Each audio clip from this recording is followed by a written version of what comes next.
अरे क्या बात है बिटिया, आज तुम अचानक बिना बताए आ गई। और कौन आया है तुम्हारे साथ? और कौन आएगा मम्मी, मेरे दामाद और हम दोनों आए हैं। अच्छा, वो सब तो ठीक है बिटिया, पर दामाद जी कहीं दिखाई नहीं दे रहे। और तू ऐसे मुंह लटकाए क्यों बैठी है? अरे मम्मी, दुनिया में लड़कों की कमी पड़ गई थी क्या, जो तुमने ऐसे लड़ाकू आदमी संग मेरी शादी कराई है। अरे क्या हुआ बिटिया, तुम दोनों की लड़ाई हो गई है क्या? जो भी बात है मुझे साफ साफ बता। क्या बताऊं मम्मी, मेरी किस्मत फूटी थी। जो तुमने मेरा पल्लू ऐसे बिगड़े लड़के के संग फांदा है, वो ना तो मेरी इज्जत करते हैं और ना ही मुझे कोई मान सम्मान देते हैं। मुझे समझ में आ गया बिटिया, उस बिगड़े दामाद ने जरूर तुझे मारा होगा। अब चुप हो जा, जमाई जी आ गए हैं, मैं उनकी क्लास लेती हूँ। पाए लागू मम्मी जी, कैसी हो आप? मैं ठीक हूँ दामाद जी, पर तुम्हारी इतनी मजाल कि तुम मेरी बिटिया से लड़ाई झगड़ा करो और उसे मारो पीटो।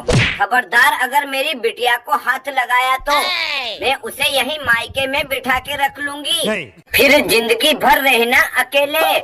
अरे मम्मी जी, आपको किसने बोला कि मैंने मेघा को मारा है? बस वो ही हर वक्त छोटी छोटी बातों पर झगड़ा करती रहती है। और कुछ बोलूं तो सीधा मुंह फुलाकर बैठ जाती है। नहीं मम्मी, ये बिल्कुल झूठ बोल रहे हैं। आप इनसे पूछो कि मैं कोई काम नहीं करती क्या।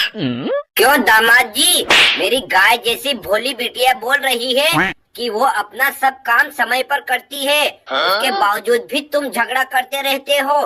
अब वक्त रहते सुधर जाओ, वरना अपने अड़ोस पड़ोस के लड़कों को बुलाकर तुम्हें पकड़कर तुम्हारा मुंडन करवा के भेजूंगी यहाँ से।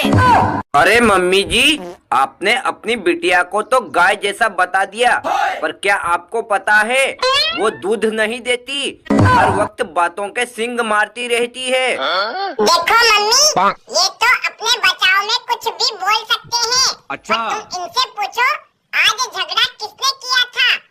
बताओ दामाद जी, आज किसने किया था झगड़ा?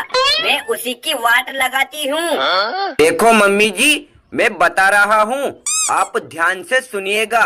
हमारे गांव में 200 से 250 घर हैं। अच्छा, और पानी की बड़ी समस्या है। अगर सुबह जल्दी उठ कर ले आओ तो ठीक है, वरना दिन भर भीड़ लगी रहती है और कभी कभी तो पानी भी खत्म हो जाता है। देखो बेटा, पानी की तो हर जगह ऐसी ही समस्या है, लेकिन ये बताओ आज क्या हुआ है? मैं सुबह 5 बजे का उठ गया था। अच्छा। और मैंने इसको बोला कि तुम डिब्बियाँ खाली कर दो, मैं पानी ले आता हूँ। तो इसने मना कर दिया और फिर से सो गई। तो मैंने सोचा कोई बात नहीं, थोड़ी देर और सोने दो, फिर उठ जाएगी। और मैं खुद पानी खाली करके ले आया, लेकिन ये फिर भी नहीं उठी। तो मैंने आकर इसे उठाया और बोला कि तुम चाय बना लो। तो ये बिस्तर पर आंखें बंद करके बैठ गई। अब इनसे ये भी पूछो कि मेरे मुंह पर पानी क्यों छिड़का था, और अभी तो मेरी नींद भी पूरी नहीं हुई थी। फिर मुझे 5:30 बजे ही क्यों उठा दिया? मैं तो 8 बजे उठती हूँ। अरे कलमुही, तुझे 5:30 बजे उठा दिया तो वो कोई आधी रात नहीं थी, और पानी के 2-4 छींटे डाल दिए होंगे तो वो कोई एसिड नहीं था। तो तेरा चेहरा जल गया है। तुम दोनों की शादी हुए 5 साल हो गए, और कब तक इस तरह से लड़ते झगड़ते रहोगे? हाँ मम्मी, अब मैं समझ गई। अब भले वो मुझे मारे कूटे भी सही, तो तुम्हें क्या लेना देना है?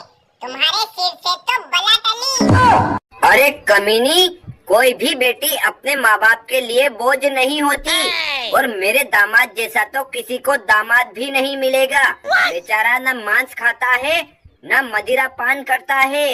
अब तुम फालतू के बहाने बनाना बंद करो और चुपचाप अपने कपड़े बैग में पैक करो और जाओ इनके साथ।